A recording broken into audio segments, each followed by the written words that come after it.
Battle Through the Heavens. By Heavenly Silkworm Potato. Kabanata 606. Pagsulong muli.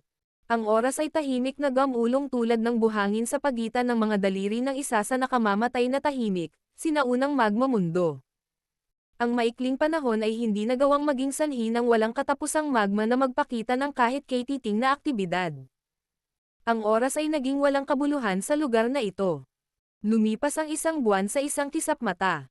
Dahil sa mga tinatawag na firebeads, ang pag-unlad ni Xiaoyan sa loob ng isang buwang ito ay napakabilis. Matapos lunukan at pinuhin ang humigit kumulang 50 dagdag sa mga ito, malinaw niyang naramdaman na ang sisidlan ng Dao Qi sa loob ng kanyang katawan, na lumawak sa huling pag-unlad, ay muling nagpapadala ng pamamaga. Ang sitwasyong ito ay nagsabi kay Xiaoyan na ang kanyang kasalukuyang sarili ay nasa tuktok na ng isang 5 bituin na si Dao Huang. Hanggat may pagkakataon siya, madali siyang umabant at magtagumpay upang maging 6-star Dao Huang.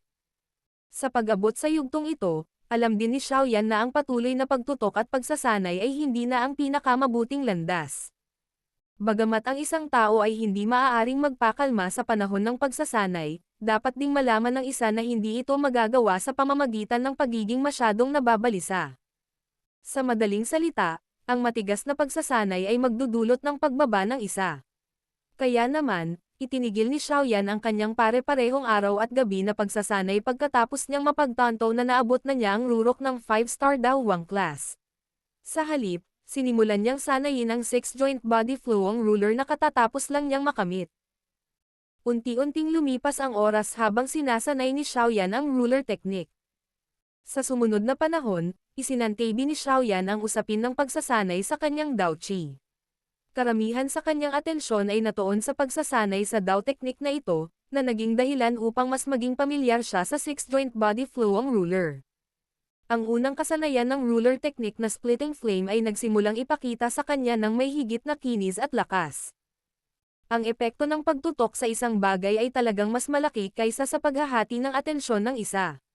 Matapos ang kanyang matinding pagsisikap sa pagsasanay sa panahong ito, ang pag-unawa ni Xiaoyan sa 6-joint body flowing ruler ay naging mas malalim. Sa tuwing gagamitin niya ito, bubuo siya ng siksik na ruler web na kahit hangin ay hindi makapasok. Nagawa na niyang pumasok at umalis sa magma ayon sa gusto niya nang walang kahit isang patak ng likidong magma na dumadampi sa kanya. Ang ganitong uri ng metal na lalagyan tulad ng depensa ay nakapagpapaalaala sa espiritual na imprint sa loob ng scroll. Sa paminsan-minsang panahon kung saan malaya si Xiaoyan kapag nagsasanay ng 6-joint body flowing ruler, pag-aaralan ni Xiaoyan ng kaunti ang tinatawag na 5-ring flame expelling technique. Ang pagsasanay na ito ay isang hindi kapani-paniwalang eye-opener para kay Xiaoyan. Ang isang pamamaraan sa pagkontrol ng sunog ay nagpapaliwanag sa sarili. Ito ay isang paraan na ginamit upang kontrolin ang isang apoy. Ang ganoong kasanayan ay isang bagay na hindi pa nasanay ni Xiaoyan. Ang karaniwang kontrol niya sa apoy habang umaatake ay nasa mababaw na antas. Ang paraan ng pagkontrol na iyon ay malayo sa pagiging sopistikado ng 5-ring flame expelling technique. Hindi bababasa, ang paraan lamang ng pagkontrol ng apoy ay isang bagay na kahit si Han Feng ay hindi maaaring tumugma sa isang tiyak na punto ng view. Ang dahilan kung bakit hindi naging dehado si Xiaoyan nang makipaglaban kay Han Feng gamit ang Heavenly Flames ay kadalasan ay dahil sa makapangyarihang spiritual strength ng una na higit pa sa isang ordinaryong alchemist.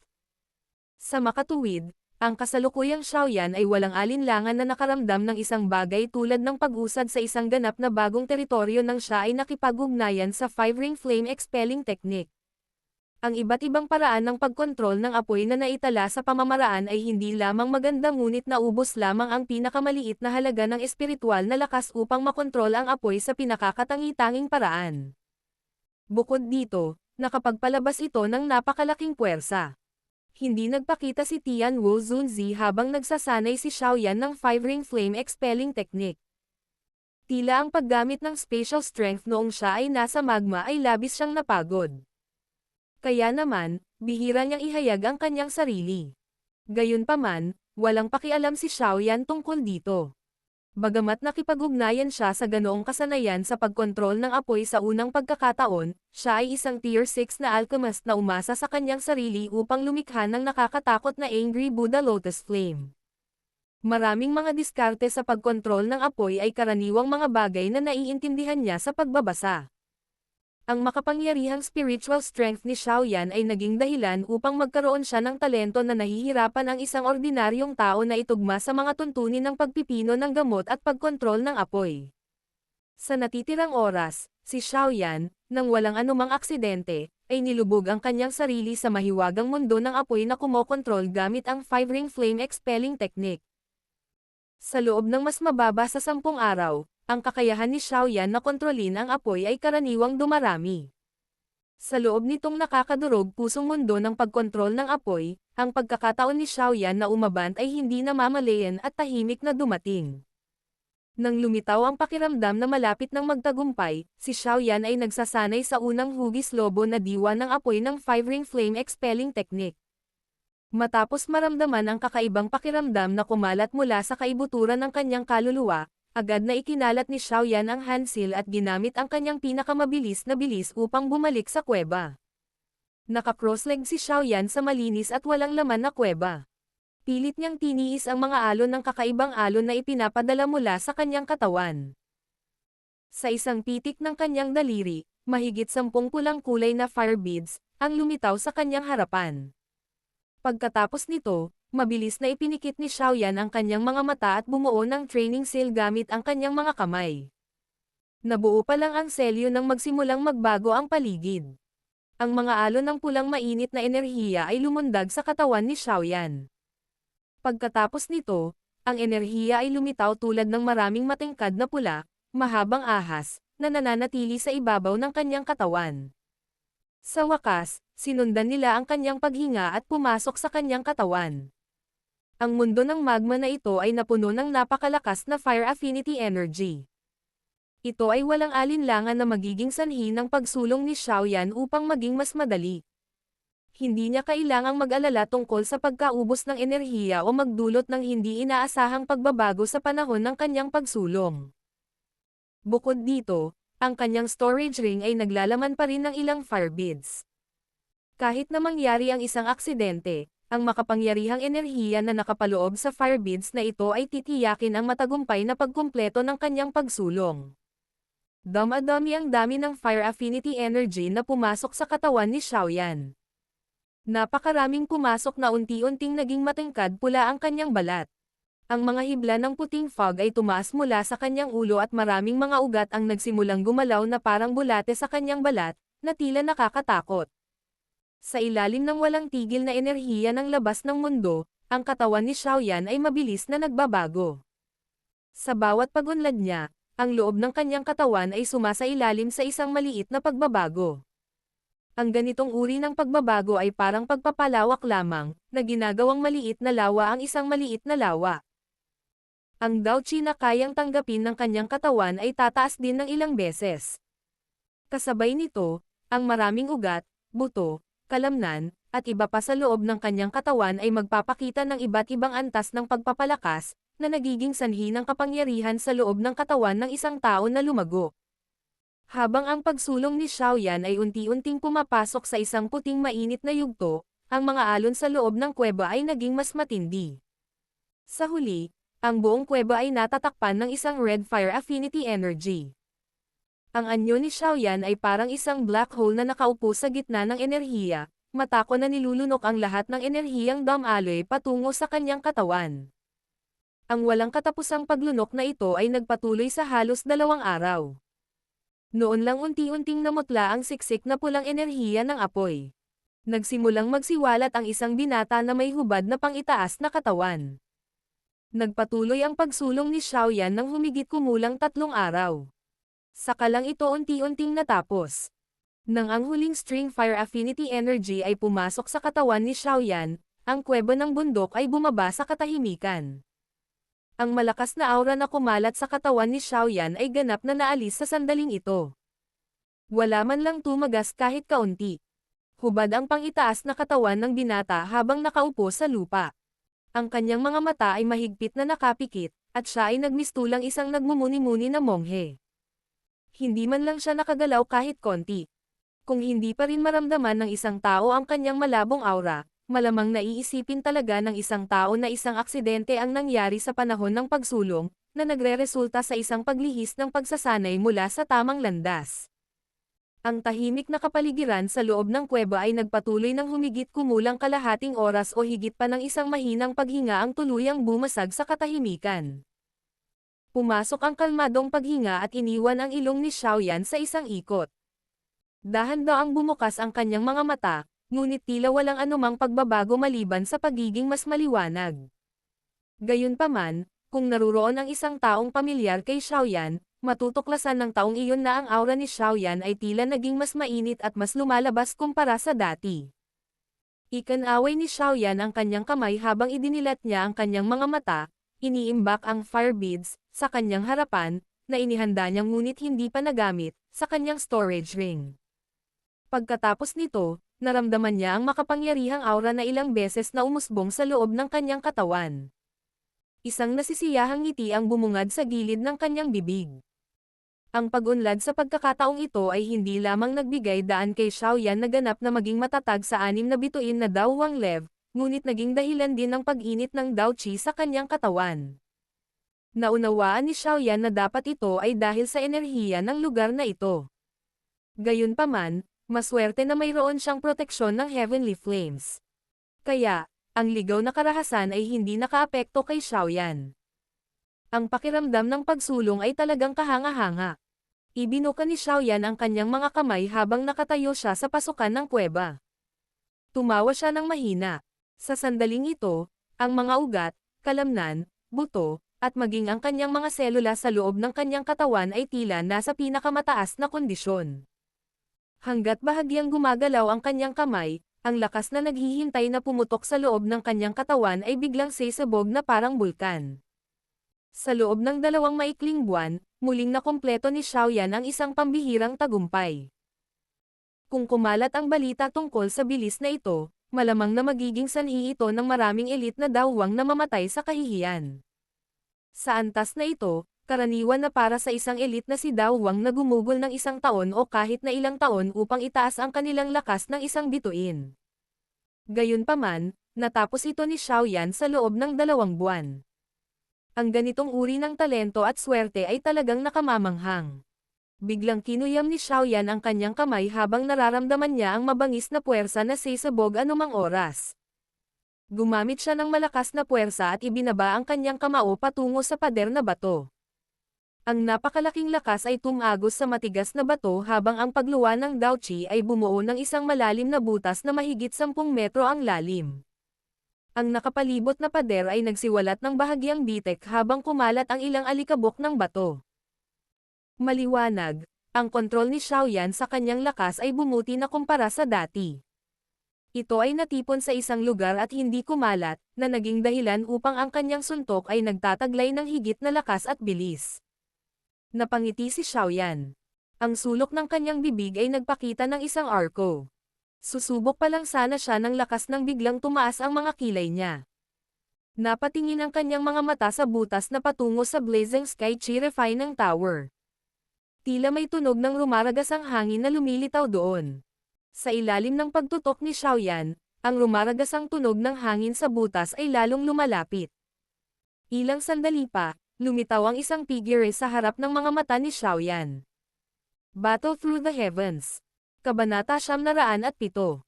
Impormasyon. Hindi sinasadyang ngumiti si Xiaoyan nang makita niya ang lumang figure na bumaba mula sa butas. Nagsalita siya sa malinaw na boses. Bakit may oras si First Elder na pumunta rito ngayon? Ang matandang figure ay dahan-dahang nasuspine sa loob nang marinig niya ang boses ni Xiaoyan. Sinulyapan niya si Xiaoyan na hubad ang pangitaas na katawan at sumimangot. Matagal ka nang nanatili sa ibaba. Akala ko ay may naharap kang problema. Paulit-ulit akong tinanong ni Zian at ng mga taong iyon kung pwede silang bumaba dito. Paano ako papayag sa kanilang kahilingan dahil sa panganib ng lugar na ito? Kaya, mag-isa lang akong bumaba. Natawa si Xiaoyan nang marinig niya ito. Hinailan niya ang singsing na puti ng nyebe na nagtago kay Tianwu Zunzi sa kanyang manggas nang hindi nakakakuha ng pansin. Mas mabuting ilihim ang usapin ni Tianwu Zunzi. Mas magiging disbentaha kaysa bentahe kung malalaman ito ng ibang tao. Bagamat nagtiwala si Xiaoyan kay First Elder Su Chen, ito ay pagkatapos ng lahat ng bagay na may kaugnayan sa isang eksperto na dating isang elite na Daozun. Sa makatuwid, ito ay pinakamahusay na kung mas kaunting mga tao ang nakakaalam tungkol dito. Natural na hindi napansin ni First Elder Su Chen ang maliliit na kilos ni Xiaoyan. Tumapak ang kanyang mga paa sa bakanteng hangin at huminto sa kuweba. Ang kanyang mga mata ay dumaan kay Xiaoyan at hindi sinasadyang nagpalabas ng isang tandang nang maramdaman niya ang pagbabago sa aura ng huli. Tinanong niya, "Nakalusot ka ba?" Ngumiti si Xiaoyan at tumango. Sabi niya, "Nagkataon lang akong nakalusot bago bumaba ang First Elder." Hahaha. Ikaw na munting kapwa. Ang bilis ng pagsasanay na ito ay talagang parang isang halimaw. Noong nasa Daohong class pa ako, ang pinakamabilis kong pag-unlad ay umabot sa akin ng halos 1 taon. Ngunit kung ikukumpara sa iyo, ito ay talagang nakakahiya. Walang magawang umiling si Su Chen. Ang bilis ng pagsasanay ng taong ito ay talagang isang dagok sa iba. Sinapo ni Xiaoyan ang kanyang ulo at ngumiti. Hindi niya sinabi kay First Elder Su Chen ang tungkol sa Fire Lizard na tao sa ilalim ng magma o tungkol sa Flame Beads. Mas mabuti kung walang ibang papasok sa lugar na ito pagkatapos niyang umalis. Pagkatapos ng lahat, mayroong isang lihim na itinatago magpakailanman sa puso ni Xiaoyan sa ilalim ng magma. Sa sandaling mabunyag ang sikreto, malamang na manginig ang buong kontinente ng Daoqi dahil dito. Ang isang bagay na naiwan ng isang Daodi ay sapat na upang maging sanhi ng pamumulan ng mga mata ng lahat sa inggit at maging baliw. Si Xiaoyan ay random na kumuha ng robe at inilagay ito sa kanyang katawan. Pagkatapos nito, binaliktad niya ang kanyang kamay at lumitaw ang flame gathering pot sa kanyang kamay. Lihim siyang ngumiti kay Su Chen at sinabing, "First Elder, halika't tingnan kung ano ito." Hihihi. Bakit? Naimbak mo ba ang heart flame dito? Napangiti si Su Chen nang makita niya ito. Pagkatapos nito, natanggap niya ang flame gathering pot at sinulyapan ito. Agad na nanigas ang kanyang mukha nang maramdaman niya ang tumataas na heart flame sa kanyang katawan makalipas ang ilang sandali. Sa kanyang kasalukuyang lakas, paano mamanyobra ng isang ordinaryong heart flame ang heart flame sa loob ng kanyang katawan? Ito ay... Ang paninigas ng mukha ni Su Chen ay nagpatuloy saglit. Pagkatapos nito, tila may naalala si Su Chen at ang pagkabigla na puno ng kawalan ng paniniwala ay agad na bumalot sa kanyang mga mata. Nakaramdam siya ng pagkahilo nang muling tumingin kay Xiaoyan. Maya-maya, bigla siyang sumimangot at nagtanong sa malalim na boses. "Nailagay mo na ba rito ang Fallen Heart Flame?" Napangiti si Xiaoyan at tumango nang marinig niya ito. Sabi niya, "Ito ay talagang isang tunay na Fallen Heart Flame. Ikaw, bakit hindi mo ginagamit ang iyong utak? Nasabi ko na ang pagkawala ng Fallen Heart Flame sa Inner Academy ay makakapagligtas sa atin ng ilang gulo. Ngayong nasupil mo na ito, ang pag-alis nito muli ay makakasama sa iyo ng 1 tonelada. Baka manatili ka sa antas na ito magpakailanman. Paano ka lalaban sa Hall of Souls sa ganitong paraan?" Kinagat ni Su Chen ang kanyang mga ngipin at nagsalita ng may hinanakit na nagmula sa hindi maabot ni Xiaoyan ang kanyang mga inaasahan. Natigilan si Xiaoyan nang makita niya ang ugali ng First Elder Su Chen. Agad siyang nakabawi pagkatapos ng biglaang pagkakaintindi. Tila naisip ni Su Chen na inalis ni Xiaoyan ang Fallen Heart Flame sa kanyang katawan. Hindi sinasadyang tumawa si Xiaoyan. Isang init din ang lumitaw sa kanyang puso habang ginagawa niya iyon. "First Elder, nagkakamali ka. Ito talaga ang Fallen Heart Flame. Gayunpaman, hindi ito ang mula sa nakaraan. Kung hindi, paano ito magiging mahina?" Umiling si Xiaoyan at mahinang tumawa. "Hindi ito ang Fallen Heart Flame mula sa nakaraan." Nagulat si Su Chen nang marinig niya ang mga salita ni Xiaoyan. Saka lang siya naka-recover. Ang Fallen Heart Flame sa Flame Gathering Pot na ito ay tila masyadong mahina. Ito ay mas mababa kaysa sa kakilakilabot ng Fallen Heart Flame noong nakaraan.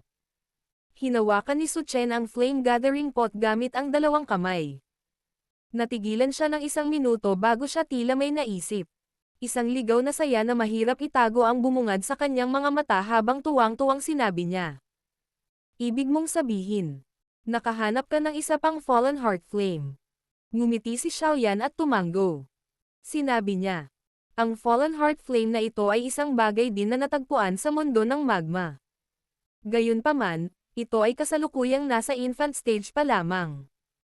Hanggat ang mga elder mula sa Inner Academy na nagsasagawa ng Fire Affinity Chi methods ay nagbuhos ng walang tigil na dami ng Dao Chi dito, ang heart flame na maibibigay nito ay magbibigay daan pa rin sa Blazing Sky Chi Refining Tower na muling magamit ito. Pagkatapos ng mas maraming oras, ang Fallen Heart Flame na ito ay maaari ding muling mag-evolve at magkaroon ng sarili nitong katalinuhan. Sa oras na iyon, tiyak na hindi nito tatanggihan ang Inner Academy pagkatapos itong ayusin ng Inner Academy ng napakatagal. Sa makatuwid, ang Blazing Sky Chi Refining Tower ay maaaring manatiling bukas magpakailanman. Ang saya sa mukha ni Su Chen ay naging napakakapal habang nakikinig sa malumanay na mga salita ni Xiaoyan. Maliwanag, labis siyang nasasabik na muling buhayin ang Blazing Sky Chi Refining Tower. Talagang hindi inaasahan na ang mundo ng magma na ito ay talagang gumawa ng isa pang Fallen Heart Flame. Kahit ang punong guro noon ay hindi ito natuklasan. Bumantong hininga muna si Su Chen bago umiling.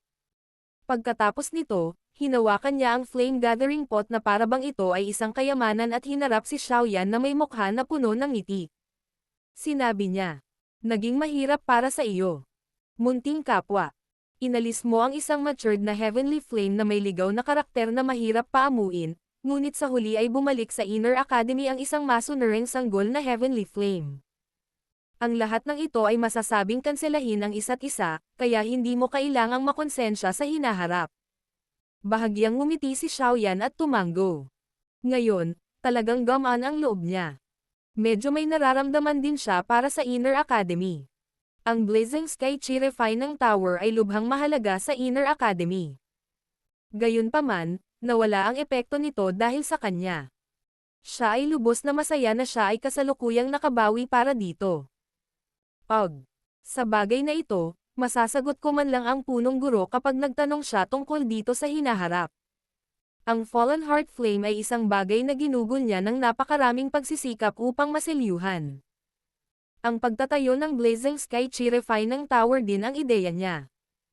Kung siya ay babalik at makita na ang bagay na ito ay nawala ang epekto nito, malamang na hindi ko maiwasang maging isang gulo. Flame Gathering Pot, at bumantong hininga siya bago tumawa ng malakas. Medyo nahihiya si Xiaoyan habang nakatingin kay Su Chen na parang naibsan niya ang isang malaking pasanin. Noong nakaraan, palaging sinasabi ng First Elder na maayos ang lahat. Gayunpaman, ang kanyang puso ay talagang nag-iisip tungkol sa bagay na ito sa isang lawak. Gayunpaman, ito ay may katuturan kung ang isa ay nag-iisip tungkol dito. Napakahalaga ng Blazing Sky Chi Refining Tower. Kung mawawala lang ito, kahit ang puso ni Xiaoyan ay hindi maiiwasang makaramdam ng pagkabigo. Hihihi. Huwag na nating pag-usapan ito. Nagmamadaling iwinagayway ni Su Chen ang kanyang kamay pagkatapos na makita ang iniisip ni Xiaoyan. Ngumiti siya at sinabi, isa sa mga dahilan kung bakit ako nakapasok sa lugar na ito sa pagkakataong ito ay para makita kung may nangyaring aksidente sa iyo. Isa pang dahilan ay para ipaalam sa iyo na mayroon kaming balita tungkol kay Han Fang. Han Fang. Nagulat si Xiaoyan nang marinig niya ito. Bahagyang binawi ang ngiti sa kanyang mukha. Isang lamig din ang bumungad sa kanyang mga mata. Sinamantala ng taong iyon ang kaguluhan noon para tumakas. Si Xiaoyan ay nag-iisip tungkol sa bagay na ito. Pagkatapos ng lahat, ang taong ito ay nanatili sa Hall of Souls sa loob ng mahabang panahon. Baka alam niya ang lugar kung saan nakalok ang guro. Bukod dito, kahit na hindi alam ni Han Fang, kailangang personal na patayin ni Xiaoyan ang taong ito na nagtaksil sa kanyang guro. Kung hindi, paano siya magiging karapat-dapat kay Yao Lao, na naglagay ng mataas na pag-asa sa kanya? Mula nang tumakas ang lalaking iyon noon, nawala siya sa loob ng ilang panahon. Sa simula, mahihirapan din kaming hanapin siya. Gayunpaman, Ilang araw na ang nakalipas, biglang nagpasa si Xiaogate ng impormasyon na nagsasabing ang taong ito ay tila lumitaw sa Demon Flame Valley. Dahan daw ang nagsalita si Su Chen. Demon Flame Valley. Bahagyang nanliit ang mga mata ni Xiaoyan. Agad siyang tumawa ng malamig. Mukhang pinaplano ng taong ito na samantalahin ang pagkamatay ng Old Ground Demon Ghost para ganap na sakupin ang lahat ng pag-aari niya. Oo, si Han Feng ay nagtataglay ng malaking ambisyon. Nakapasok siya sa Black Corner region at nagtataglay ng malaking network doon. Kung bibigyan siya ng sapat na oras, tiyak na magiging overlord siya sa lugar. Hindi mahirap para sa kanya na makamit ito sa kanyang status bilang alchemist. Tumanggo si Su Chen at sinabing. Sa pagkakataong ito, lihim niyang kinuha ang Demon Flame Valley at ginawa niya ito sa tahimik na paraan. Kung hindi pinalad ang Xiaogate, malamang na mahihirapan silang makuha ang impormasyong ito. Bahagyang tumanggo si Xiaoyan. Napaangat ang sulok ng kanyang bibig para bumuo ng malamig na ekspresyon. Mabuti naman hanggat hindi nakapasok ang lalaking ito sa malawak na kagubatan sa bundok. Hanggat siya ay nasa Black Corner region, magkakaroon ng kumpiyansa si Xiaoyan na hulihin ang asong ito na nawalan ng tahanan. Anong balak mong gawin? Napatingin si Su Chen kay Xiaoyan at nagtanong. Ang taong ito ay hindi maaaring pabayaan kahit na ano. Kung hindi, magkakaroon ng maraming problema sa hinaharap. Dahan daw ang hinigpitan ni Xiaoyan ang kanyang kamao at mahinang sinabi. Magtipon kayo ng ilang tao. Sa pagkakataong ito, tiyak na hindi ko hahayaang tumakas ng buhay ang taong ito. Kailangan kong malaman ang ilang impormasyon mula sa kanyang bibig. Bahagyang ngumiti si Su Chen at tumanggo. Sabi niya, mukhang hindi imposibleng mahuli siya sa lakas ng ating panig. Kailan ka kikilos? Hinawakan ng kamay ni Xiaoyan ang likod ng kuweba. Isang itim na figure ang nagdala ng malinaw na mababang putok. Sa wakas, nag-transform ito sa isang mabigat na pinuno na nahulog sa kamay ni Xiaoyan. Pinitik niya ang kanyang kamay at ipinasok sa kanyang likuran ang mabigat na ruler. Ang sulok ng kanyang bibig ay agad na umangat sa isang malamig na ngiti nang sabihin niya sa isang siksik na paraan. Ngayon, bahagyang nanginig ang balikat ni Xiaoyan nang tumunog ang kanyang mga salita. Ang isang pares ng magandang malajade na buto na mga pakpak ay dahan-daang lumalabas. Pagkatapos nito, ang mga pakpak ng buto ay nakaflap. Isang mahinang dagandong ng kulog ang umalangaw-ngaw sa tahimik na mundo ng magma na ito habang ang figure ni Xiaoyan ay naging blur na tumama sa entrance hole. Hindi sinasadyang hinimas ni Su Chen ang kanyang balbas habang nakatingin sa likod ni Xiaoyan na puno ng nakamamatay na aura. Bamulong siya. Nakakaawa si Han Feng. Sa orihinal, maaari siyang ituring na isang mahusay na awtoridad sa loob ng Black Corner region. Sa huli, sa kasamaang palad ay nakilala niya si Xiaoyan. Parang naging matalas at matalas ang mga mata ni Yao Zunje. Napangiti rin si Su Chen ng may galak pagkatapos sabihin ito. Pagkatapos nito, ang kanyang mga yapak ay tumapak sa walang laman na hangin habang ang kanyang katawan ay sumusunod malapit sa likod ni Xiaoyan sa paraang parang kidlat. Sa pagkakataong ito, malamang na magkakaroon ng conclusion ang away ng dalawang ito, na may parehong guro. Battle Through the Heavens. Kabanata 908. Talakayan. 4 na elder ng Inner Academy ang nakaupo sa ibaba ng Blazing Sky Chi-Refining Tower. Bahagyang nakapikit ang kanilang mga mata. Sa pagitan nilang apat ay, nagkataon, ang malalim na butas na patungo sa mundo ng magma. Chi. Ang mahinang tunog ng rumaragasang hangin ay biglang lumitaw mula sa malalim na butas. Biglang bumukas ang mga mata ng apat na matanda. Kaagad, ang kanilang mga tingin ay nakatuon sa malalim na butas, at ang Dao Chi sa loob ng kanilang mga katawan ay hindi sinasadyang nagsimulang damaloy. Sa oras na time na naghihintay ang apat na elder, biglang sumilay ang isang itim na figure bago malumanay na bumagsak sa lupa. Nanlilisik ang mga mata ng apat na tao. Noon lamang sila mahinang nakahinga ng maluwag. Pagkatapos nito, ngumiti sila at ikinulong ang kanilang mga kamay sa taong iyon. Ang lumabas sa malalim na butas ay natural na si Xiaoyan. Magalang siyang ngumiti sa apat na elder. Mabilis ding lumabas si Su Chen sa malalim na butas pagkalabas ni Xiaoyan mula rito. Nakahinga ng maluwag ang apat na matanda nang makita nila ito. Alam din nila ang antas ng panganib sa mundo ng magma sa ibaba. Kaya naman, natakot sila na baka naaksidente si Su Chen sa loob. First Elder, kunin ang flame gathering pot at subukang tingnan kung may epekto ito. Hindi na kailangang magmadali para sa sandaling ito dahil sa usapin ni Han Fang. Tumingin si Xiaoyan kay Su Chen na tuloy-tuloy na lumapag. Hindi siya nagmamadaling mangalap ng mga katulong. Sa halip, ngumiti siya at nagbigay ng mungkahi. Ngumiti si Su Chen at tumango nang marinig niya ito. Hinagis niya ang kamay niya. Ang flame gathering pot ay bumaril mula sa kanyang storage ring at dahan-daang lumapag sa harap ng apat na elder. Ngumiti siya at sinabi, "Lahat kayo ay nagsasanay ng Fire Affinity Chi methods. Ibuhos ang inyong Dao Chi dito at tingnan kung gaano kalaki ang heart flame na maaaring pasiglahin." Nagpalitan ng sulyap ang apat na elder matapos tingnan ang flame gathering pot sa harapan nila. Hindi sila masyadong nag-atubili. Dumampi ang mga daliri nilang apat sa katawan ng kaldero. Pagkatapos nito, bahagyang ipinikit nila ang kanilang mga mata at ang malakas na Dao Chi sa loob ng kanilang mga katawan ay dumaloy sa flame gathering pot na parang tubig baha.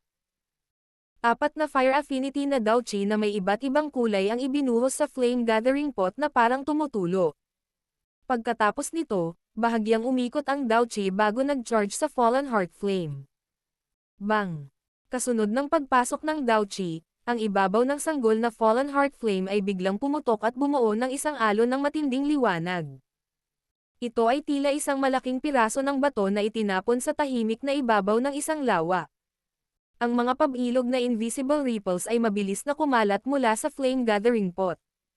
Ang mga hindi nakikitang alon na ito ay kumukulot at tumaas. Sa wakas, nakapasok sila sa tore ng paisa-isang antas at sumasaklaw sa buong Blazing Sky Chi Refining Tower sa loob nito. Sa sandaling ito, ang maraming estudyante na tahimik na nagsasanay sa loob ng Blazing Sky Chi Refining Tower ay biglang nagmulat ng kanilang mga mata. Ang kanilang mga kamay ay hindi sinasadyang hinimas ang kanilang mga dibdib. Isang alon ng mainit na heart flame ang biglang lumitaw doon. Ang ilan sa mga matatandang mag-aaral sa loob ng Inner Academy ay hindi dayuhan sa heart flame na ito dahil natamasa nila ang mga benepisyo ng ganitong uri ng refinement noon. Gayunpaman, nawala ang benepisyong iyon mula nang maubos ang heart flame ng Inner Academy. Noong una, inisip nila na hindi nila matamasa ang ganoong klase ng pagtrato hanggat hindi sila nakapagtapos. Sa labis nilang kagalakan, gayunpaman, tahimik itong bumalik. Ang Blazing Sky Chi Refining Tower ay muling makakagawa ng heart flame. Matapos makaranas ng paunang sorpresa ang buong Blazing Sky Chi Refining Tower, ang impormasyon ng Blazing Sky Chi Refining Tower na muling binuhay ay parang simoy ng hangin na kumalat mula sa tore. Kumalat ito sa buong Inner Academy sa nakakatakot na bilis. Sa loob ng ilang sandali, naging masaya ang lahat ng estudyante. Ang Inner Academy na may Blazing Sky Chi Refining Tower ay ang tunay na Inner Academy. Kahit na nasa ibaba ng tore si Xiaoyan at ang iba pa, naririnig pa rin nila ang maraming tagay na ipinadala sa tore. Kaagad, nakipagpalitan ng tingin si Xiaoyan kay Su Chen at silang dalawa ay nakahinga ng maluwag, na tila naglabas lamang ng mabigat na pasanin. Mukhang epektibo talaga ito. Bulalas ni Su Chen. Agad na damaloy ang kanyang tingin sa apat na elder at nanunukso. Mukhang kailangan nating problemayan itong mga elder mula sa ating Inner Academy na nagsasagawa ng Fire Affinity na Dao Chi sa hinaharap. Gayunpaman, ang bilis ng pagsipsip ng maliit na bagay na ito sa Dao Chi ay hindi masyadong mabilis. Karamihan sa mga elder ay kayang tiisin ito. Ang apat na elder ay hindi sinasadya at mapait na ngumiti. Umiling sila nang marinig nila ang mga salita ni Su Chen. Malamang na mapipilitin silang maging pangmatagalang tiket ng pagkain para sa Fallen Heart Flame sa loob ng flame gathering pot na ito. Tawa ng tawa si Su Chen nang makita niya ang mapait na mukha ng apat na elder na ito. Kinawayan niya ng kamay si Xiaoyan bago naglakad papunta sa exit. Nagsalita siya habang naglalakad. Pupunta ako at ipagbibigay alam sa iba pang elder na nagsasagawa ng Fire Affinity na Dao Chi. Sa hinaharap, maaaring kailanganin ninyong lahat na magpalat-palat at pumunta rito. Hihihi. Ituring na lang ito bilang pagsasanay. Sa pagkaubos lamang magkakaroon ng paglaki. Makikinabang din ito sa inyong lahat. Sa oras na natapos ni Su Chen ang kanyang mga salita, nakalabas na siya sa pintuan. Si Xiaoyan sa likod niya ay naaawa na ikan-away ang kanyang kamay sa apat na elder at nagmamadaling sumunod. Pagkatapos ng lahat, siya ay isa ring practitioner ng Fire Affinity Chi Method. Si Xiaoyan at Su Chen ay lumabas sa ilalim ng tore. Habang nasa daan, naramdaman nila ang kapaligiran ng Blazing Sky Chi Refining Tower na muling uminit at tumaas ang trapiko. Nagpakawala sila ng mga ngiti. Ang muling pagkabuhay ng Blazing Sky Chi Refining Tower ay talagang isang kagalakan na bumaba mula sa langit patungo sa mga estudyanteng ito. Pagkatapos ng lahat, sa Heart Flame upang pinuhin ang Dao Chi sa loob ng kanilang mga katawan, ang kanilang bilis ng pagsasanay ay maaaring tumaas. Pagkatapos lumabas sa Blazing Sky Chi Refining Tower, pinangunahan ni Su Chen si Xiaoyan at nagmamadaling pumunta sa Elders Meeting Room sa mas malalim na rehiyon ng Inner Academy. Nagpadala na siya ng elder para imbitahan ang Little Fairy Doctor at ang iba pa para sa isyo ng pagtitipon ng mga katulong. Sa oras na dumating sina Xiaoyan at Su Chen sa meeting room, nakaupo na sa loob ang Little Fairy Doctor, Ziyan, Xiaoli, at ilan sa mga eksperto mula sa Xiaogate. Ang malaking grupo ay tumingin kay Xiaoyan na pumasok at ilang sorpresa ang nahayag sa kanilang mga mata. Bata, nakalabas ka na sa wakas. Nanguna si Xiaoli para tumayo at magsabi rin ng isang bagay kay Xiaoyan nang nakangiti. Ngumisi si Xiaoyan at tumango kay Xiaoli. Pagkatapos nito, nakahanap siya ng upuan sa tabi ng Little Fairy Doctor at Ziyan. Nilaibat ng kanyang tingin ang malalaki at maliliit na dilag na ito bago mapanoksong sinabing. Pagkatapos ng ilang buwan na hindi kayo nakita, tila mas naging maganda pa kayong dalawa. Chi, huwag mong isipin na maaalis ng mga magagandang salita ang malaking kasalanan ng pagtataboy mo sa amin para maghanap ng kasiyahan mag-isa. Kinulat ni Ziyan ang kanyang maliit na bibig at nginisyan ng hindi binibigyang mukha si Xiaoyan. Kasalanan sa ulo mo. Hindi magawang tumawa o umiyak si Xiaoyan habang umiiling siya. Pinunasan ng kanyang kamay ang tuktok ng ulo ng batang ito. Pagkatapos nito, nakita ng kanyang mga mata ang munting diwata na doktor na tahimik na nakangiti. Mas malumanay ang kanyang boses habang sinasabi niya.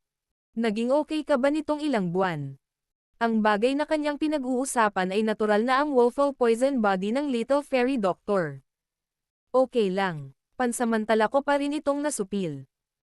Hinayla at hinawi ng Little Fairy Doctor ang isang hibla ng malanyebe na buhok mula sa itaas ng kanyang noo habang siya ay mahinang nagsasalita. Ang kanyang kulay aboli lang gumagalaw na mga mata ay umikot kay Xiaoyan. Sumili ang gulat sa kanyang mga mata. Nakasulong ka na naman. Ngumiti si Xiaoyan at tumango. Ang lakas ng Little Fairy Doctor ay mas higit pa kaysa kay First Elder Su Chen. Natural na nakikita niya ang pagbabago ng aura nito. Ubo. Kung gusto mong makisali sa isang pribadong pag-uusap, magagawa mo ito kapag malaya ka. Ngayon, dapat muna nating pag-usapan ang mga mahahalagang bagay. Hindi sinasadya at tuyong umubo si Xiaoli. Nagsimula siyang magsalita nang makita niya si Xiaoyan at ang Little Fairy Doctor na nagbubulungan sa isa't isa, na nagpalabas ng tawa ang buong bulwagan nang tumunog ang mga salita ni Xiaoli. Okay pa rin si Xiaoyan, ngunit isang mahinang nakakaakit na pamumula ang bumungad sa maputlang mukha ng Little Fairy Doctor bago niya ito mapigilan. Mayroon bang anumang aktibidad sa panig ni Han Feng ngayon? Inalis din ni Xiaoyan ang kanyang atensyon. Medyo seryoso ang mukha niya habang nagtatanong. Napakatuso ng taong iyon. Noong una, naisip ko na tatakas siya sa Black Corner region. Hindi inaasahang magtatago siya sa Demon Flame Valley. Napakunot ang noo ni Xiaoli at sinabing. Ang Demon Flame Valley ay isang matandang paksayon sa loob ng Black Corner region. Kahit na ang kanilang lakas ay nabawasan ng husto sa pagkamatay ng Old Brown Demon Ghost, si Fang Yan, at ang iba pang dalawang elder, hindi pa rin sila maaaring maliitin ni Han Feng sa Demon Flame Valley habang wala silang pinuno. Bukod dito, ayon sa aking pinakahuling impormasyon, si Han Feng ay tahimik na nakikipag-ugnayan sa ilan sa mga paksayon ng Black Corner region na mayroon siyang magandang relasyon sa layuning bumuo ng isang alyansa. Kahit na ang Black Emperor sect na iyon, ang matandang lalaki na si Ying Shan ay kasama lahat sa imbitasyon. Natigilan si Xiaoyan nang marinig niya ito. Siya kaagad at malamig na tumawa. Ang taong ito ay talagang isang tipaklong na tumatangging magpahinga anuman ang mangyari. Lagi niyang gustong lumikha ng gulo. Ang Hanfeng na ito ay lubos na ambisyoso. Siya ay naglagay ng matinding paghihirap upang maitatag ang kanyang mga lumang koneksyon sa loob ng Black Corner region. Bagamat ilang beses na siyang natalo, kasalukuyang naabot niya ang lakas ng Daozang sa loob ng Black Corner region ay hindi nabawasan kahit kaunti kung papayagan natin siyang makipag-alyansa sa mga paksayon na ito sa loob ng Black Corner region, malamang na magiging malaking banta sila sa Jianan Academy at Xiao. Nagsalita si Su Chen sa malalim na boses. Sa ating panig, mayroon lang tayong dalawa na tunay na elite na Daozang, ang Little Fairy Doctor at ako. Hindi kailanman kikilos sina Elder Chen at Elder Bai sa loob ng Inner Academy. Kaya, hindi natin dapat hayaan na magtagumpay ang alyansa sa iba pang mga paksayon sa Black Corner region. Kung hindi, magkakaroon sila ng pagkakataon na ibalik ang mga bagay. Malungkot na nagpatuloy si Xiaoli. Tahimik na tumanggaw si Xiaoyan. Marahang tinapik ng daliri niya ang mesa. Ilang sandali pa, dahan-dahan siyang nagtanong. Kailan niya aanyayahan ang mga paksayon na ito? Bukas. Bahagyang ibinaba ni Xiaoyan ang kanyang baba. Ang kanyang katawan ay dahan-daang sumandal sa sandalan habang mahinang sinabi.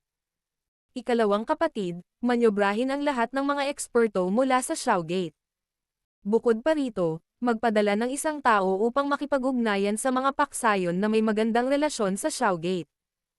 Hilingin sa kanila na magpadala ng ilang mga eksperto. Bukas, lahat tayo ay pupunta sa Demon Flame Valley.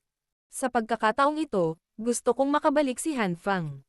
Tumanggaw si Xiaoli nang marinig niya ito. Ang sulok ng kanyang bibig ay nahati sa isang mabangis na ngiti habang sinabi niya. Ang Demon Flame Valley ay may malalim na pagkagalit sa ating Xiaogate. Sa pagkakataong ito, maaari nating alisin ang mga ito ng sama-sama at hayaan ang iba pang mga paksayon sa loob ng Black Corner region na malaman na walang sino man ang makakasakit sa ating Xiaogate.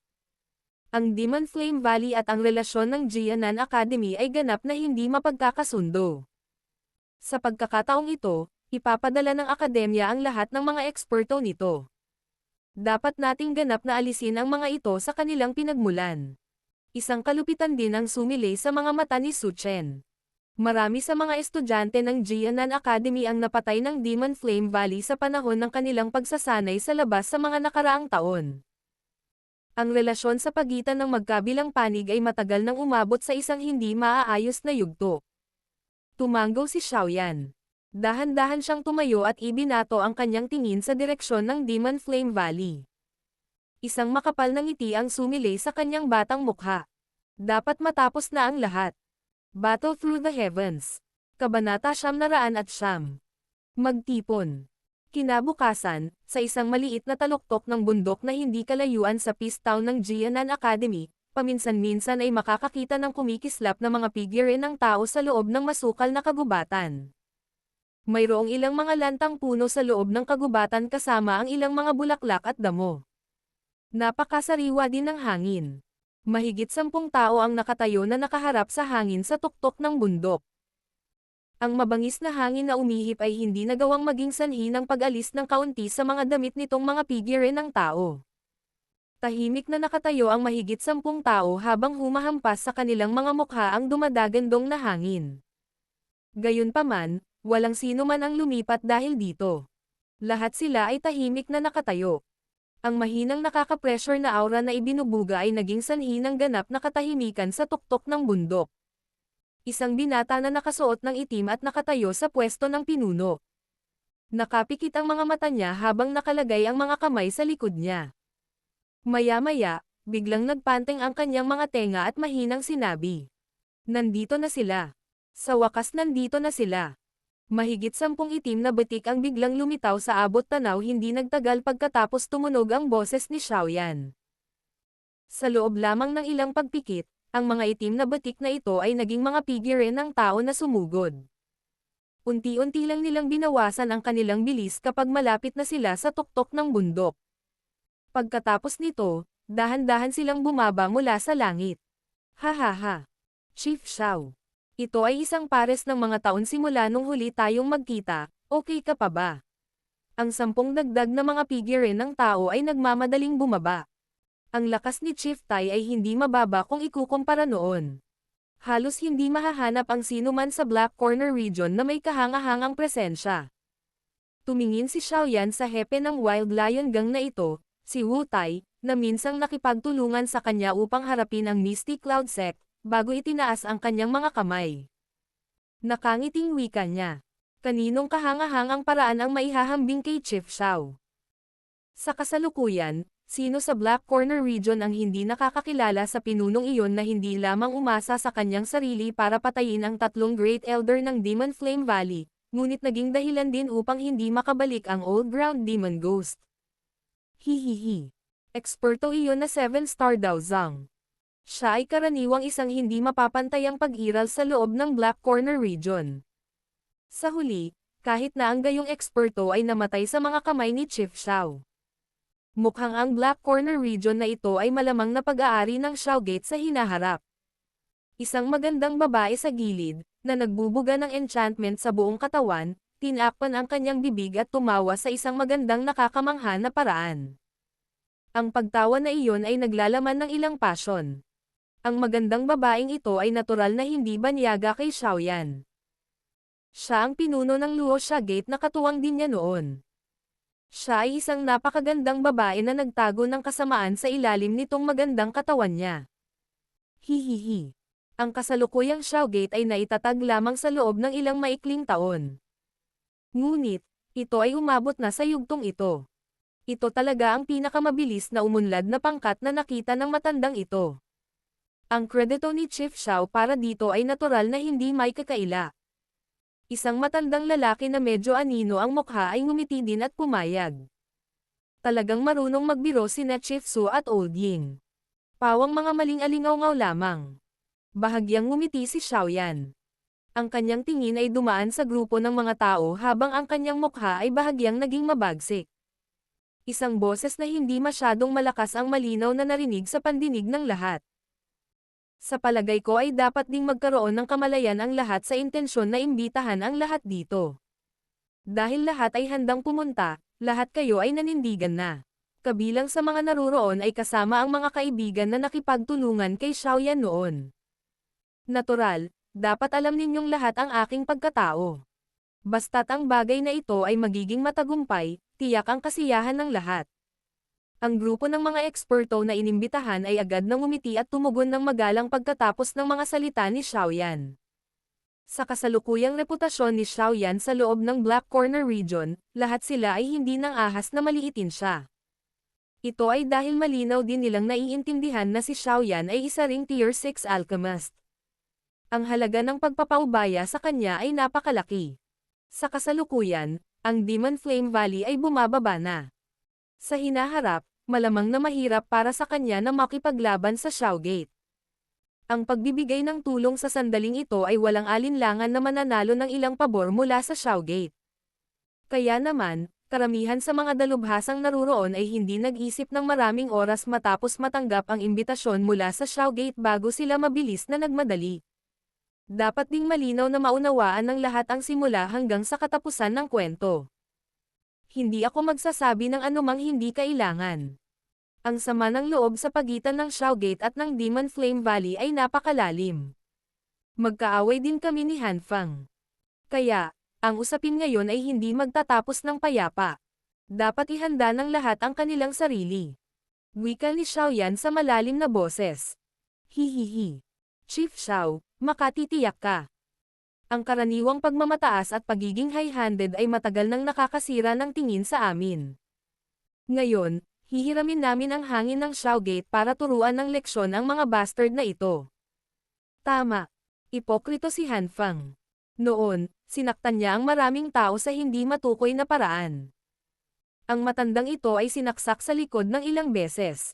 Bahagyang lumingon si Xiaoyan at nakipagpalitan ng tingin kay Xiao Li matapos marinig ang mga boses na naghahanap ng krusada laban sa Demon Flame Valley at Han Fang. Isang ngiti ang sumilay sa kanyang mga mata. Ang mga taong ito ay talagang mabilis na tumalon sa bandwagon. Gayunpaman, hindi bababa sa ilang tulong sila. Sa kanilang tulong, ang Demon Flame Valley ay malamang na talagang maalis sa Black Corner region. Sige, medyo gabi na. Simulan na natin ang paggalaw. Tumingin si Xiaoyan sa langit bago pinutol ang mga boses na naghahanap ng krusada. Pagkatapos nito, ibinaling niya ang kanyang ulo at iwinagayway ang kanyang kamay sa kagubatan. Kaagad na maririnig ng isa ang ilang kalabog habang dose-dose ng mga tao ang sumugod palabas ng kagubatan. Sa wakas, ibinaba nila ang kanilang mga pakpak at nanatili sa hangin. Tara na. Marahang bamantong hininga si Xiaoyan. Isang pares ng malakristal na buto na mga pakpak ang lumawak mula sa kanyang likuran. Bahagya niyang tinapik ang mga ito at mabilis na umangat sa hangin ang kanyang katawan. Nang makita ang pagkilos ni na Xiaoyan, Xiaoli, at ang iba pa ay nagmamadaling bumangon. Tanging ang Little Fairy Doctor at Su Chen lamang ang casual at cool sa grupo. Tumapak ang kanilang mga paa sa bakanteng hangin at naglakad. Ang kakayahan ng isang elite na Daozang na lumakad sa himpapawid ay talagang nagdulot ng pagkainggit sa iba.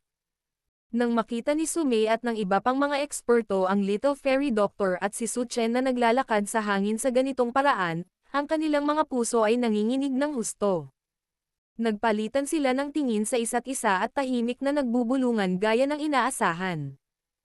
Sa kasalukuyan, mayroong kabuuang 2 eksperto sa klase ng Daozang sa panig ni Xiaoyan. Idinagdag ito sa sarili niyang nakakatakot na lakas, na seryosong hindi umaayon sa kanyang level, malamang na maarang ng 3 sa kanila ang 3 elite na Daozang. Ang lineup na ito. Tila ganap na natapos ang Demon Flame Valley. Si Su Mei at ang iba pa ay hindi nang ahas na magpabiya habang ang pag-iisip na ito ay kumikislap sa kanilang mga puso. Dali-dali nilang ipinatawag ang kanilang mga pakpak ng Daochi at sumugod sa kalangitan. Nang makitang handa na ang lahat, bahagyang nanigas din ang ekspresyon ni Xiaoyan. Ikinaway niya ang kanyang kamay at nanguna ang kanyang katawan, na naging malabong figure na sumugod patungo sa direksyon ng Demon Flame Valley. Isang malaking grupo ng mga figure ang sumunod malapit sa likuran. Kumalat ang isang alon ng mahinang hangarin sa pagpatay. Ang Demon Flame Valley ay matatagpuan sa isang napakalaking lambak sa loob ng isang bulubundukin sa hilagang bahagi ng Black Corner region. Ang laki ng lambak na ito ay hindi mas maliit sa isang lungsod. Napuno ito ng malaking populasyon. Karamihan sa mga tao ay mga panlabas na miyembro ng Demon Flame Valley. Ang mga maaaring maging miyembro ng Inner Valley ay kadalasang mga elite na partikular na pinili mula sa dating grupo. Karaniwang nagsasalita, ang panloob na grupo ay binubuo lamang ng 10% ng mga panlabas na miyembro. Kahit na ganito ang nangyari, naging sanhi pa rin ng Demon Flame Valley na mapuno ng mga tao. Kahit na ito ay umiral ng mahabang panahon, ito ay patuloy na umunlad sa loob ng Black Corner region. Siyempre, ang pinakamalaking dahilan nito ay natural dahil sa pagkakaroon ng Old Ground Demon Ghost. Taglay ang 7 bituin na elite na Daozang, ang Demon Flame Valley ay may kabisera upang makipaglaban sa Black Corner region. Ang paunang kondisyon nito, gayunpaman, ay hindi lumitaw si Xiaoyan. Kung ikukumpara sa pagmamataas at pagiging amo ng nakaraan, ang kasalukuyang Demon Flame Valley ay walang alinlangan na may mas mababang profile. Dahil nawala ang pinakamalakas nilang eksperto, nahirapan ang lakas ng Demon Flame Valley sa loob ng Black Corner region na suportahan ang kanilang walang takot na romang nature.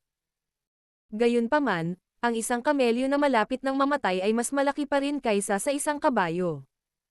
Hindi alintana kung paano hamina ang Demon Flame Valley, taglay pa rin ito ang kabisera. Kahit na namatay na ang Old Ground Demon Ghost at ang 3 dakilang Elder, nagawa pa rin nilang mabuhay sa loob ng Black Corner region, lalo na sa hitsura ni Han Fang. Pinayagan niya ang Demon Flame Valley na makabawi ng kaunting lakas. Ang isang piling tao na Daozang ay nagtataglay ng isang mahalagang posisyon at impluwensya kahit nasaan man ang isa. Ito ay lalo na noong ang Daozang na ito ay isang mataas na antas ng alchemist. Mula nang sakupin ni Han Fang ang Demon Flame Valley, umasa na siya sa kanyang network sa nakaraan upang makasama ang napakaraming eksperto na mga librerang individual sa loob ng Black Corner region. Bukod dito, nag-iimbito pa rin siya ng maraming kilalang paksayon mula sa Black Corner region sa malaking sukat na may layuning magtatag ng isang alyansa upang labanan ang lalong makapangyarihang Shougate at ang Jianan Academy. Dapat sabihin na si Han Feng sa nakaraan ay may reputasyon na ang isang ordinaryong tao ay nahihirapang tumugma sa Black Corner region. Sa pamamagitan ng pagtanggal sa dating pangalang Pil Emperor, nakaakit siya ng maraming tao na may iba't ibang intensyon. Kahit na ang isang malakas na paksayon tulad ng Black Emperor Sect ay matagumpay niyang naimbitahan. Dapat sabihin na ang pagiging matyaga ng taong ito sa Black Corner region ay talagang isang bagay na mahirap pantayan ng isang ordinaryong tao. Ang napakalaking lambak ng bundok ay tila hinukay mula sa isang bundok. Ang paligid ng lambak ay napuno ng malalim na itim na mga bato na may malagintong kinang na bahagyang kumikislap sa mga ito. Sila ang black metal rock, na napakatigas. Kahit na ang isang elite na si Dawang ay mahihirapang basagin sila. Sa pagtingin sa makakapal na itim na mga bato, lumilitaw na ang galit sa bundok na ito ay isang mineral na ugat. Ang punong tanggapan ng Demon Flame Valley ay matatagpuan sa lugar na ito. Ang Demon Flame Valley ngayon ay ang pinakabuhay na buhay sa maraming taon. Ang mga gwardya ng Demon Flame Valley ay may hawak na Makentab na sandata habang nakatayo sila sa pasukan sa lambak. Ang sinumang walang invitation card o mga taong gumagala ay hindi pinahihintulutang pumasok. Kaya't nagresulta ito sa isang mahabang pila na nabuo sa pasukan ng lambak. Habang ang pasukan sa lambak ay bumaba sa isang maingay na lugar, ang bukas na lupa sa kalaliman ng lambak ay napuno ng malaking bilang ng mga eksperto at paksayon na may magagandang pangalan mula sa Black Corner region. Inokupa ni Han Feng ang upuan ng pinuno sa gitna ng bukas na lupa. Puno ng ngiti ang kanyang mukha habang pinagmamasdan ang bukas na lupa, na puno ng bawat upuan. Sa sandaling ito, tila bumalik siya sa kinang at pagmamalaki noong siya ay Pil Emperor noon. Xiaoyan. Ang sama ng loob sa pagitan mo at ako ay malulutas sa lalong madaling panahon. Sa oras na iyon, tiyak na pipilitin kitang ibigay sa akin ang flame mantra ng masunurin. Isang batang figure ang sumagi sa kanyang isipan. Biglang humigpit ang hawak ni Han Feng sa kanyang tasa ng tsaa. Isang malupit na ngiti ang sumilay sa kanyang mga mata. Habang si Han Feng ay malakas na tumatawa sa kanyang puso, ang malaking grupo ng mga hindi gustong bisita na pinamumunuan ni Xiaoyan ay tahimik na dumating. Isang malaking labanan ang malapit ng sumiklab. Battle Through the Heavens. Kabanata 910. Alyansa. Walang kahit isang bakanteng upuan sa buong bukas na lupa. 12 ng iba't ibang laki ang naroroon, ang ilan ay matatandang lalaki na may puting buhok sa ibabaw ng kanilang ulo at ang ilan ay mga babaeng may magandang loob. Siyempre, karamihan sa kanila ay mga kabataang lalaki sa edad na 30s. Ang tanging bagay na pareho ay naglalabas sila ng isang ekspertong aura mula sa kanilang mga katawan. Kahit na sila ay tahimik na nakaupo, hindi sila mga taong maaaring maliitin ng iba. Karamihan sa mga nakaupo sa lugar na ito ay mga eksperto at paksayon na nagtataglay ng magandang reputasyon sa loob ng Black Corner region. Sa lugar na ito kung saan iginagalang ang lakas, maging ang pag-aayos ng pagupo ay tinutukoy ng lakas. Sa kaliwa at kanang bahagi ni Han Feng ay nakaupo si Mo Tianxing mula sa Black Emperor Sect at Old Yingshan na nakipag-away kay Xiaoyan para sa Bodhisattva Body Transformation sa Laiva. Sa pagkakataong ito, nakapikit silang dalawa. Hindi nila pinansin ang mga tao sa paligid.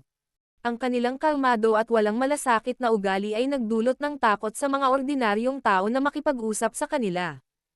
Sa lakas ng 2 taong ito, walang nang ahas na tumutol sa kanilang pagupo sa upuan ng pinuno. Maliban sa Old Ground Demon Ghost, na nawasak na, malamang na ang 2 matandang ito ang pinakamalakas sa loob ng Black Corner region. Siyempre, medyo malaki ang laki ng Black Corner region.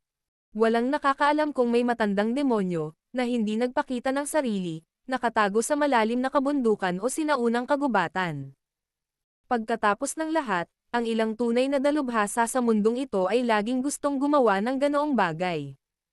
Sa ibaba ni na Mo Tianxing at Old Yingshan ay ilan sa mga pinuno ng mga kilalang paksayon sa loob ng Black Corner region. Ang ilan sa mga taong ito ay may magandang relasyon kay Han Feng habang ang iba ay nananatiling neutral. Gayunpaman, dahil sa impluwensya ni Han Feng at ng kanyang lakas, wala silang pagpipilian kundi sumama sa tinatawag na Grand Gathering. Maliban sa ilan sa mga eksperto mula sa Demon Flame Valley sa tabi ni Han Feng sa upuan ng pinuno, mayroon ding ilang pamilyar na mukha. Ang mga tinaguriang matatandang gintupilak ang siyang pinakakilala. Ang dalawang taong ito ay may sama ng loob kay Xiaoyan dahil kay Han Feng. Natural lang na handa silang sumali sa Demon Flame Valley sa sandaling makuha nila ang imbitasyon ni Han Feng. Kilalang kilala nila si Han Feng. Bagamat ang taong ito ay walang awa at mabisyo, siya ay talagang sanay sa pagpipino ng gamot. Hindi mawawala ang isa sa pagsunod sa kanya. Bukod dito, ang kasalukuyang Han Feng ay isa ng piling Daozang na may lakas na higit pa sa kanila. Kaya naman, ang dalawang matandang ito ay hindi tutol sa pagpapasakop sa kanya. Sa halip, medyo natuwa sila na nakahanap sila ng suporta. Hehehehe. Patawarin mo ako kung mayroong anumang pagkaantala sa pag-imbita sa lahat na pumunta sa oras na ito. Ngumiti si Han Feng at nakipag-chat sa ilang pamilyar na mga mukha bago itinaas ang kanyang ulo upang sumulyap sa langit. Pagkatapos nito, ang kanyang tingin ay dumaan sa bukas na lupa, ibinuka ang kanyang bibig, at mahinang tumawa. Agad na tumahimik ang medyo maingay na bukas na lupa nang marinig nilang ibinuka ni Han Feng ang kanyang bibig para magsalita. Maraming tingin ang lumingon sa pangunahing tauhan ngayon, si Han Feng. Mukhang nasisiyahan si Han Feng na maging sentro ng atensyon. May ngiti sa mukha niya. Pagkaraan ng ilang sandali, sa wakas ay sinabi niya. Hihihi. Ang pangunahing dahilan kung bakit ko inimbitahan ang lahat dito ngayon ay upang pag-usapan ang ilang mga bagay sa lahat. Sa tingin ko ay dapat na maunawaan ng lahat na ang Black Corner Region ay palaging magkasalungat sa Jianan Academy. Ang bilang ng mga Black Corner Region na pinatay ng Jianan Academy's Law Enforcement Unit bawat taon ay hindi isang maliit na halaga, kaya hindi maaaring mangyari ang parehong partido. Sa tingin ko lahat ng nakaupo dito ay dapat na narinig ang tungkol sa bagay na ito dati. Ang ninuno ng Ground Demon ng Demon Flame Valley ay pinatay ng Jianan Academy.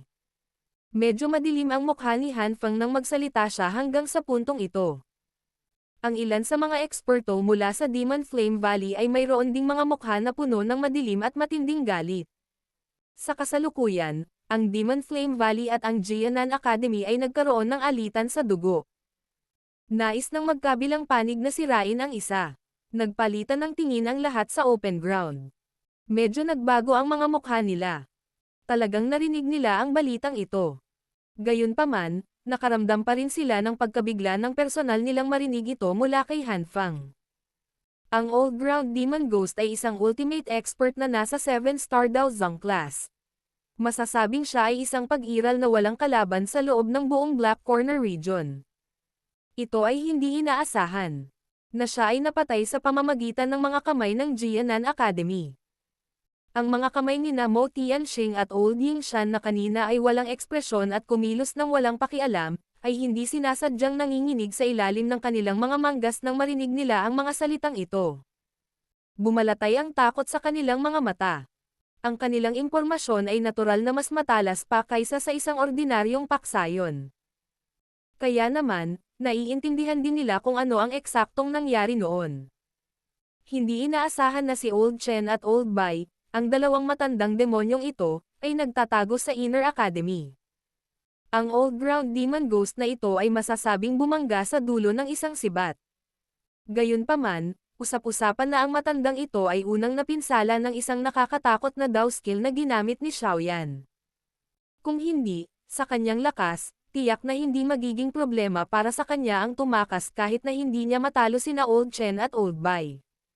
Mukhang malalim na nagtatago ang batang ito. Hinaplos ng kamay ni Mo Tianxing ang mainit na tasa at mamulong sa sarili. Kung hindi dahil sa Bodhisattva body transformation saliva, talagang ayaw ng matandang ito na ilagay ang aking intensyon sa maliit na lalaki na iyon. Ang taong iyon ay malinaw na ang uri na kumikilos tulad ng isang hindi nakakapinsalang baboy na kumakain ng tigre. Bahagyang kumunat din ang kilay ng matandang Yingshan habang gumagamit siya ng malambot na boses, na tanging naririnig niya lang, para bamantong hininga. Ang lakas ng Jianan Academy ay higit pa sa aming pag-unawa. At saka, palagi nilang ayaw sa Black Corner region. Sa kasalukuyan, ang Demon Flame Valley ay labis na nasaktan sa kanila. Sasabihin ko ang isang bagay na kakilakilabot na kung sila ay saktan ang isa pang pangkat na kasalukuyang nakaupo, malamang na walang sino man sa atin ang makakapigil sa kanila. Ang tagapagtatag nito na si Xiaoyan ay mula sa Inner Academy. Malinaw na kasabwat ang paksayon na ito sa Jianan Academy. Sa ilalim ng suporta ng Jianan Academy, ang lakas ng Xiaogate ay katawa-tawang lumawak. Kung ang Demon Flame Valley ay hindi humakbang pasulong upang pigilan sila sa nakaraan, malamang na ang mga paa ng Xiaogate ay nakapasok na sa harap ng lahat. Gayunpaman, ang Demon Flame Valley ay kasalukuyang nasa isang battered na hugis at mahihirapang makipaglaban sa Xiaogate sa hinaharap. Dahil nawala ang mga hadlang ng Demon Flame Valley, ang Xiaogate ay mabilis na lalawak. Sa oras na iyon, ang masasaktan ay ang lahat na uupo dito. Bahagyang ngumiti si Han Fang at nagpatuloy. Siyempre, kung sino man sa inyo ang nag-iisip na ang iyong sekta ay nagtataglay ng isang eksperto na higit sa lakas ng ninuno na ground demon o maaaring makipaglaban sa Old Chen at Old Bai na mga demonyo mula sa Inner Academy, natural na maaari mong piliing huwag pansinin ang lahat ng sasabihin ko. Kung hindi, mapipili mo lang na isumite sa Xiaogate o masisira sa hinaharap. Ang ilang kaguluhan ay matagumpay na napukaw mula sa mga nakakaalarma na salita ni Han Fang. Ang Xiaogate ay isang paksayon na bumangon sa nakalipas na ilang taon. Karamihan sa mga lumang paksayon ay hindi nais na tanggapin ang gayong bagong paksayon sa loob ng kanilang mga puso. Ang paghiling sa kanila na magpasakop sa naturang paksayon ay medyo mahirap na gawain. Maaari ko bang malaman kung anong uri ng plano ni Mr. Han Fang upang harapin ito? Isang figure ng tao ang biglang tumayo at nagtanong ng magkagulo ang lahat. Ang mga mata ng lahat ay nakatuon kay Han Fang matapos marinig ang mga salita ng taong ito.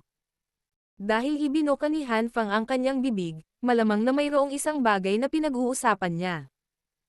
Hindi tanga ang sino mang maaaring gumawa ng pangalan para sa kanyang sarili sa Black Corner region na ito. Natural na naiintindihan nila na hindi gugugol ng malaking pagsisikap si Han Fang na ipatawag silang lahat sa lugar na ito para lamang takutin sila. Napatingin sina Mo Tianxing at Old Yingshan sa figure ng tao, at ang pangungutya ay sumilay sa kanilang mga mata. Talagang hindi madali para kay Han Fang na isabatas ang palabas na ito. Napangiti si Han Fang nang makita niyang muli ang mga titig na nakatitig sa kanya. Una niyang itinapon ang isang nasisiyahang tingin sa figure ng tao na iyon. Pagkatapos nito, inayos niya ang kanyang mga damit, at ngumiti habang sinabing, sa lakas ng Jianan Academy at Xiaogate, malamang na walang kahit isang paksayon sa Black Corner region ang makakalaban sa kanila ng mag-isa. Sa makatuwid, upang maprotektahan ang kaligtasan ng isang tao, kailangan ng isa na talikuran ang anumang pagkiling at bumuo ng isang alyansa upang labanan ang kaaway ng sama-sama. Isang alyansa. Karamihan sa mga taong naruroon ay naunawaan ang intensyon ni Han Fang matapos marinig ang pariralang ito. Alam ng lahat na ang Demon Flame Valley ay may alitan ng dugo sa Jianan Academy pati na rin sa Xiaogate. Sa kasalukuyan, ang Demon Flame Valley ay seryosong nabugbog. Kung ang kabilang partido ay maglulunsad ng kampanya at pag-atake, malamang na ang Demon Flame Valley ay maalis sa Black Corner region. Gayunpaman, kung ang Demon Flame Valley ay sasali sa maraming paksayon sa Black Corner region, nangangahulugan ito na higit sa kalahati ng Black Corner region ang magkakasama. Malamang na kahit ang Jianan Academy at Xiaogate ay hindi mangangahas na maging walang ingat. Ang sect leader Mo at Old Yingshan ay sumasang-ayon sa usapin tungkol sa pagbuo ng isang alyansa.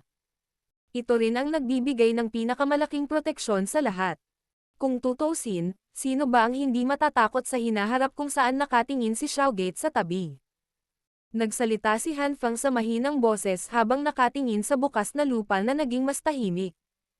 Maraming tingin ang bumaling kay Mo Tianxing at Old Yingshan nang marinig nila ito. Ang dalawang taong ito ay nagtataglay ng isang mahusay na reputasyon sa loob ng Black Corner region. Bukod dito, silang dalawa ay tunay na piling daozang. Kung ang dalawang ito ay sumangayon sa alyansang ito, ang lakas ng alyansang ito ay malamang na medyo nakakatakot. Kaya, hindi nila kailangang matakot sa Jianan Academy at Xiaogate. Siyempre, ang mga bagay ay maaaring ilagay sa ganoong paraan, ngunit ang mga nakaupo ay hindi ordinaryong tao. Magiging mahirap na maabot ang yugtong ito nang walang mga taktika. Ang Black Corner region ay magulo at hati-hati. Kahit na ang mga nakaupo ay maaaring uminom at magsaya ngayon upang tumalikod at humantong sa kanilang mga tauhan upang sirain ang buong pangkat ng ibang tao. Walang sumuko sa isa't isa. Maaari bang mabuo ang isang alyansa sa ganitong paraan? Dapat ba itong tawaging Internal Conflict Alliance? O marahil isang Fratricide Alliance? Bukod dito, dahil ito ay isang alyansa, dapat mayroong isang pinuno ng alyansa. Ang taong para sa posisyon ng commander na ito ay talagang mahirap piliin. Kung tutuusin, sino ba ang ayaw kumuha nito? Hihihi. Ang usapin ng alyansa ay isang mungkahi ko lamang. Magtatagumpay man ito o hindi ay nakasalalay sa lahat ng tao dito. Nilero ni Han Fang ang tasa sa kanyang kamay at mahinang tumawa. Gayunpaman, kung talagang darating si Xiaogate na naghahanap ng kapangyarihan, mas mabuti na ang lahat ay sumuko kaagad at sumuko kung ayaw nilang mamatay. Nagbago ang mga mukha ng napakaraming tao matapos tumunog ang mga salita ni Han Fang. Nagsalubong ang kanilang mga kilay. Ang pagpapalawak ng Xiaogate ay napakabilis. Ito ay talagang isang tinak sa puso ng maraming tao. Gayunpaman, kulang sila sa kalooban kung hihilingin nilang labanan si Xiaoyan ngayon. Pagkatapos ng lahat, walang sino man ang maaaring baliwalain ang malakas na lakas ng Xiaoyan na ipinakita sa harap nila. Clap. Clap. Habang pinag-iisipan ng lahat ang trade-off, isang malinaw na palakpakan ang biglang umalangaw-ngaw sa open ground. Kaagad, isang malinaw na tawa ang ipinadala sa lahat. Talagang naiintindihan ni Chief Han ang panahon. Ayon sa sinabi mo, hindi ba dapat ang Agos ay humantong sa lahat na lumuhad at sumuko ngayon? Ang biglaang pagtawa ay naging sanhi ng pagkagulat ng lahat. Agad nilang ibinaling ang kanilang mga ulo at lumingon ang kanilang mga mata sa bakana ng bukas na lupa. Unti-unting pumapasok ang isang malaking grupo ng mga tao na may mabangis na aura sa buong katawan. Nangunguna sa grupo ang isang binata na nakasuot ng itim, na nakangiti habang dahan-daang pumasok. Xiaoyan. Habang nakatingin sila sa binata na nakasuot ng itim, halos lahat ng nakaupo ay agad na nakilala ang napakakilalang batang ito. Lahat sila ay nagpakawala ng hindi sinasadyang sigaw. Ang sigaw ay nagdala ng ilang gulat habang umaalingaw-ngaw sa lugar. Sa sandaling ito, ang mukha ni Xiaoyan, na natatakpan ng mga ngiti, ay agad na naging mabagsik at masasamang mukha.